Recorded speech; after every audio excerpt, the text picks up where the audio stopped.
तुमच्या घरात देवदेवाचा कार्यक्रम असतो, कुठला जागरण असो, गोंधळ नाही का, जागरण गोंधळ असो किंवा फक्त गोंधळ असो, लग्न कार्य असो, काय असो, आपण आमंत्रण द्यायला जातो. पाहुण्या रावण्यांना आमंत्रण देऊ शकतो आणि येतं का? कधी कुठल्या कार्यक्रमात आमंत्रण द्यायचं कोण आलंय का? आणि जे आलं ते टॉमना मारून गेले, बरोबर आहे का? त्या बाई मला सांगितलंच नाही, आहे का नाही? त्यासाठी हे तुमच्या दरवाजामध्ये देवदेवाचा कार्यक्रम आहे. देव पण आमंत्रण शो कुणाची इथं येत नाही. देव काय कोणाकडे यायला मोकळा नाही. जो मानतो ते एक जो देव जातो, जो मानत नाही ते एक देव जात नाही. असं नाही, जो मानला तो देव, बरोबर आहे का नाही? त्याच्यामुळं तुमच्या घरात देव नाही का देवदेवाचा कार्यक्रम आहे, त्या देवदेवाच्या कार्यक्रमाला देव आपल्या दरवाजात आला पाहिजे. त्यासाठी 5 पावले असते. तो 5 पावलीचा अर्थ आहे म्हणजे आपण आपल्या घरातून 5 पावलं लांब यायचं, निवेदन करायचं, देवाला बोलून आपल्या गादीवर घेऊन जायचं. आता खऱ्या अर्थाने देव तुमच्या मंगाशी फक्त आम्ही घरात देवी आणली, आता खऱ्या अर्थाने देव तुमच्या दरवाजामध्ये येतो. त्यासाठी आपण जे काय निवेद बोन मांडलं, जे गोडव्याचं केलं, सगळे आपण 11 निवेद मानलीत का? राहिला तुम्ही सगळ्या देवाला निवेद बोन केलं, राहिले साले एखादा आपल्या हातून एखादा चुकून देव राहतोच बाबा, तो नंतर घाटा येऊन बोलतो. ते घाटावून बोलण्यापेक्षा ते आपल्याला त्याला उत्तर देता आलं पाहिजे, बरोबर का नाही? म्हणून ते आपण सगळ्या देवाचा मानपान इथं देवाला पोहोचला. आमंत्रण सगळ्या देवाने आलं, ते सगळ्या देवांचं झालं. इकडं झालं तो राखणदाराचं झालं. सगळ्या राखणदारा म्हणून एकच आपण निवेद आपण मांडलेले. त्याला जर निवेद्य भेटला दिलाय का? बरोबर. निवेद्य काय राहिलं का राखणदाराच्या निवेद्यामध्ये? तुमच्या म्हणण्याप्रमाणे काय राहिले का? माझ्या म्हणण्याप्रमाणे सगळं दिलं तर समाजाच्या म्हणण्या नाही का, या समाजाच्या हे जी लोक आहेत त्यांच्या म्हणण्याप्रमाणे एक राहिलं. काय राहिलं सांगा? बकरं राहिलं, बरोबर आहे का? चुकी असं बऱ्याच लोकांच्या मनात शंका आहे. आता इथं काळूबाईचं वारं आहे आणि इथं बकरं नाही, बकरं कोंबडं नाही, बरोबर आहे का? चुकी. ज्यांचे कार्यक्रम झाले त्यांच्या पण मनात आहे, ज्यांचं व्हायचंय त्यांच्या मनात आहे, आणि ज्यांना खायचंय त्यांच्याही मनात आहे की इथं बकरं, बरोबर आहे का नाही? की इथं बकरच नाही, तेवढंच राहिलं बाबा. मग आता कार्यक्रम हा चुकला. आज नाही म्हणणार, उद्या म्हणणार लोक. मग हा कार्यक्रम इथं चुकला का? खाण्यासाठी, बरोबर आहे का? चूक आहे. खायला भेटलं ना मग सगळं बरोबर आहे, एकदम बरोबर होता. रस्ता तिखट होता, जरा थोडासा झणका अजून थोडाच पायन होता, एखादी भाकर कमी पडली असे म्हणतील. आहे बरोबर आहे का नाही? लोकांच्या म्हणण्याप्रमाणे चुकला, यांच्या म्हणण्याप्रमाणे चुकला नाही, आमच्या म्हणण्याप्रमाणे चुकला नाही. कारण सांगतो का? कुठल्या शास्त्रामध्ये आपलं जे शास्त्र चालू आहे, आपला महाराष्ट्र तरी वारकरी संप्रदायावर चाललेला आहे आणि आपला भारत हा सनातन धर्मावर चाललेला आहे. कुठल्या सनातन धर्मामध्ये, वारकरी संप्रदायामध्ये म्हणा, सनातन धर्मामध्ये म्हणा, कुठल्या शास्त्रामध्ये पशु हत्या लिहिली नाहीये. कुठल्या शास्त्रामध्ये देवाला एखादा जीव कापायचा आणि देवाला प्रसन्न करून घ्यायचं कुठल्या शास्त्रात नाही लिहिलं. ज्या शास्त्रात जो माणूस म्हणतो त्यांनी मला एक तरी शास्त्र आणून दाखवा. हा तो माणूस म्हणतो कधी? माझं वारं म्हणलं, ह्याचं वारं म्हणलं, त्याचं वारं म्हणलं. वारं म्हणलं म्हणून तुम्ही ती बकरी कोंबडी कापता. देवानी कुठल्या शास्त्रात लिहिलंय का? लिहिलंय का? बरं, तुम्ही देवदेव का करता? तुमच्या सुखासाठी. आज हा देवदेव ह्या माणसांनी केला, ह्यांना सुख भेटण्यासाठी. देवदेव बाबा देवाला काहीतरी कारण सुख भेटन, शांती भेटन, समाधान लागन, पैशाला पैसा लागन, ह्या आनंदासाठी त्याने देवदेव केला. त्या आनंदासाठी जर आपण इथं त्या मुक्या पाण्याचा जर बळी दिला, आनंद तुम्हाला भेटला आणि त्याचा जीव गेला, खायला गावाला हात पुसून गेला, सकाळी नाव ठेवली, बरोबर आहे का ना. हिथून यांचा कार्यक्रम हो द्या जागरण गोंधळाचा. आज मटण खाऊन जाऊ द्या, उद्या कुठं लगेच कीर्तन असू द्या. बुवानी म्हणलं ना, नाव ठेवली ना वाऱ्यावाल्यांना या बकऱ्या, मग तिथं म्हणणार हा हा हा काल तर खाऊन गेला 2 भाऊ इथून, असं तिथं म्हणणार नाही. त्याला नाही माझ्या देवाला लागतं म्हणन का. मग ते नाव कुणी आपल्या धर्माला आपल्या देवाला नाव ठेवण्यापेक्षा आपण चालू करायचं. तुम्हाला गाव म्हणन चुकला, हे बाबा मला वाटलं, मला पटलं, मी केलं. मला मुक्या जनावराचा बळी घेऊन देव घ्यायचा नाही, तो देव न घेतलेला बरा. मग देवाला लांबून हात जोडायचं रामकृष्ण हरी. बरोबर आहे का, बरोबर आहे का, चूक आहे. त्यामुळे कोणी जरी म्हणलं लक्षात ठेव, मला पटलं गोडव्याचं मी केलं, ती काळूबाई नाही येऊ घरात का येऊ, बरं मी तिची निसते अशी ती शोची मूर्ती म्हणून पूजन असं म्हणायचं. इथून पुढे तुमच्या पण कार्यक्रमाला काय असन, कधी देवदेवाचा कार्यक्रम असन, जागरण निगर गोंधळ निगर बकऱ्या कोंबड्या रामराम करायचं, ते बेचाराचा जीव घ्यायचा नाही. ते तुम्हाला खायला बंदी नाही, तुम्ही खा, तुम्हाला खायला त्याचा कुणाचा विरोध नाही. ते खाण्यासाठीचे जे काय आपल्या प्रकृती नियम बनवला ते खाण्यासाठीचे. बरं ते असं म्हणलं नाही की देवाला कापा म्हणून. तुम्हाला खायचं का, बरं देवाचं नाव करून कापू नका, देवाचं नाव करून खाऊ नका. तुम्हाला सगळ्यांना हात जोडून विनंती. बरोबर आहे. मग झाला पावन. आता हे आपल्याला कापायचं कावळ. हे काय कापतोय पण तुम्हाला सांगतो. शास्त्रामध्ये बळीचे 5 प्रकार आहेत. कुठले 5? त्या शास्त्राच्या बळीच्या प्रकारामध्ये कावळ मोडतं, लिंबू मोडतं, अद्रक, चिंच आणि ऊस, हे 5 प्रकारचे बळी शास्त्रात दिलेले. लोकांनी खाण्यासाठी त्यातलं एक काढलं आणि 4 पायाचं केलं. वाऱ्यामध्ये अंगातून काय म्हणतं, मला 4 पायाचं भेटलं नाही. मग त्याला इतरांचं 4 पायाचं काय पाय आहे, नक्की बकर का कुत्र, त्याला पण 4 पाय आहेत. 4 पायाचे प्राणी भरपूर आहे. बरोबर, वारा 4 पायाचं पाय ना असं माणूस म्हणतो. बरोबर, कुत्र खाईन का कोणी. त्याच्यामुळे कोणाचं लक्ष द्यायचं नाही. आपल्याला आपला धर्म टिकवायचा आहे. बरोबर आहे ना. पटलं. आता आरती व्हायला आपलं कावळं कापायचं. शास्त्रामध्ये कोण म्हणून कावळं का कापलं, त्या 5 प्रकारच्या बळीमधला शास्त्रामधला पहिला बळी मी कापलाय तो कावळ. बरोबर आहे.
1 रुपये द्या मान म्हणूनच ना मग. आई घरात येईल 5,000 5,000 एक मधला एक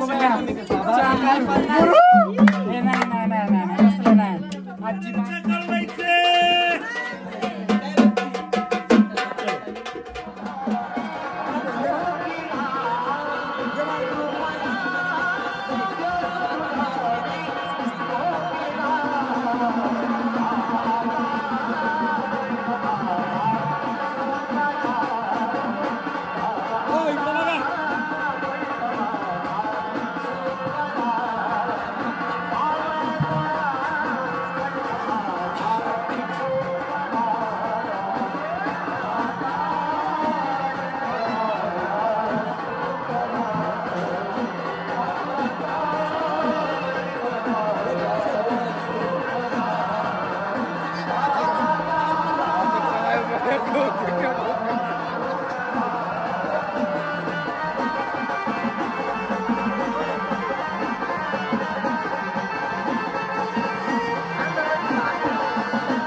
Bye.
नाव तुझा घेऊन पडली कोरड ओठाना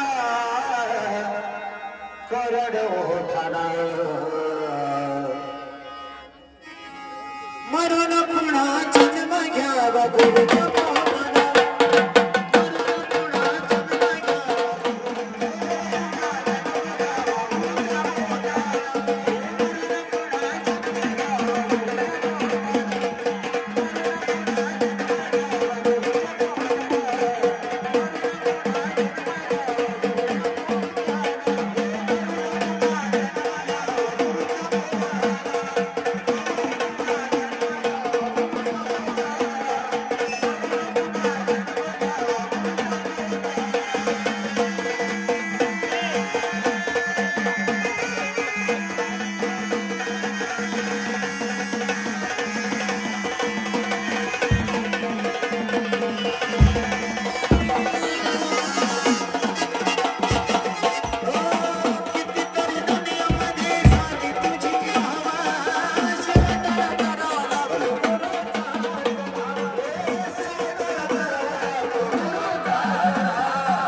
गच्च डोळे झाक एकदम गच उडू नको बाय उचल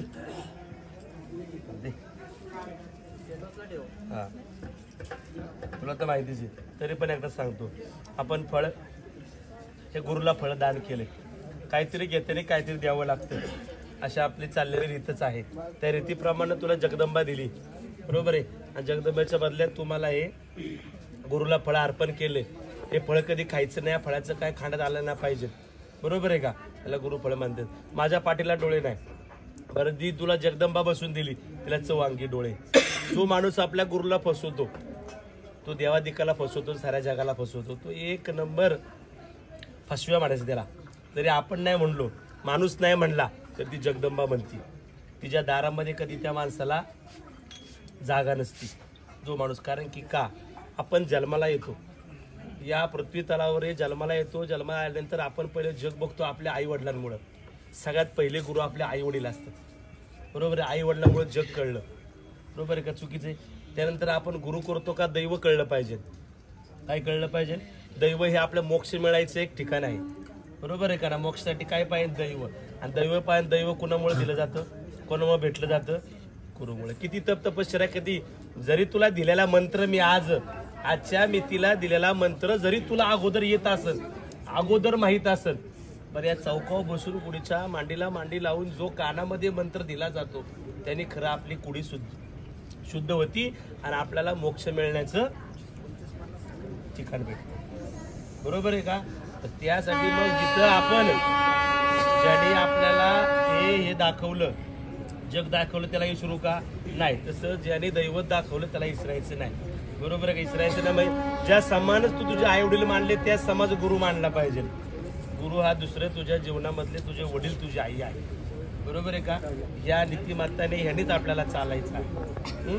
दिलेला देवाची आता परडी माळ परडी वगैरे असतो, बाकी सगळं सांगितलं असतं. तुला काळूबाई आहे, तुला काळूबाईचा मंत्र आहे, बरोबर आहे. सगळा मार्ग तुला काळूबाईचा दिलेला आहे. जे काय तुला आज या चौकावरती 2 शब्द जे काय तिचे मंत्र दिलेत ना, का नाही का फक्त काळूबाईचं चांगलं म्हणलो, का सर्व मंगल मांगल्य म्हणलो. जो तिचा मंत्र दिलाय ना, तो कायसाठी दिलाय, ती जगदंबा प्रसन्न करून घेण्यासाठी. आजच्या मी तुला मंत्र दिलाय, मजेनीस तर आज दिला, झाली गडमाळ, संपलं उद्या नाही. तो मंत्र तिच्या बशी म्हणून बसून ते पठण केला पाहिजे, त्या मंत्राचा जप केला पाहिजे आणि तो मंत्र सिद्ध केला पाहिजे. मंत्र सिद्ध नुसतं सांगून नाही, मंत्र सिद्ध झाला तरच तुला दैव भेटलं, नाहीतर नाही. नुसतं दैव तुझ्या घरात शोची बाहुली होऊन राहील. आज इथून तुला मंत्र दिले, इथून पुढे आमचा मार्ग तुला संपला. आमचं ज्ञान तुला आज इथं सगळं दिलं आहे, कुठलं ठेवलं नाही. बरं, दिलेले मंत्र जरी चौकात या गडबडीच्या काळामध्ये त्याच्यामध्ये तुला जर लक्षात नाही राहिलं, जेव्हा तुझी खिरसापती आहे तुला तो एकदा मंत्र लिहून दिला जातो, त्या मंत्राचं पठण करायचं, तो मंत्र सिद्ध करायचं. मंत्र सिद्ध करण्याचं एक शनी अमावस्या आणि ग्रहण त्याच्यामध्ये मंत्र सिद्ध केला जातो, बरोबर आहे. सिद्ध केला जातो म्हणजे काय, देव पाण्यात ठेवून नाही बसायचं, देवाबशी आपण वाल्या पडद्याने बसायचं. ठेवशीन देव पाण्यात आणि बसशीन देवा पुढं, असं नाही करायचं, लक्षात ठेव. ग्रहणाला बसणं, मंत्र सिद्ध करणं म्हणजे काय की आपण देवा पुढं वल्या पडद्याने बसून जो गुरुनी गुरु मंत्र दिला तो मंत्र म्हणणं आणि तो मंत्र सिद्ध होणं असं आहे. कळलं? पुढं काय नाही कळलं मला विचार. आयुष्यात मी आहे, तू आहे, जवळ तू तवर मी, बरोबर आहे. त्यानंतर तुला माझं जे काय दार आहे हे मी असता आहे तवरच नाही, माझ्या नंतर पण तुला माझं दार उघडे. कारण की माझं दार हे घरगुती नाहीये. मी जरी नसून या जगामध्ये अनंत काळापर्यंत तुला तुझ्या मुलांना तो गुरुगादी ही कायमस्वरूपी उघडी आहे, बरोबर आहे का. जरी समज कालांतराने एखाद्या जरी नवरा म्हणला काय तुझा देव आहे, नको तो देव बिंदास घेऊन आपल्या मंदिरात ये, तिथं राहा, टेन्शन घेऊ नको.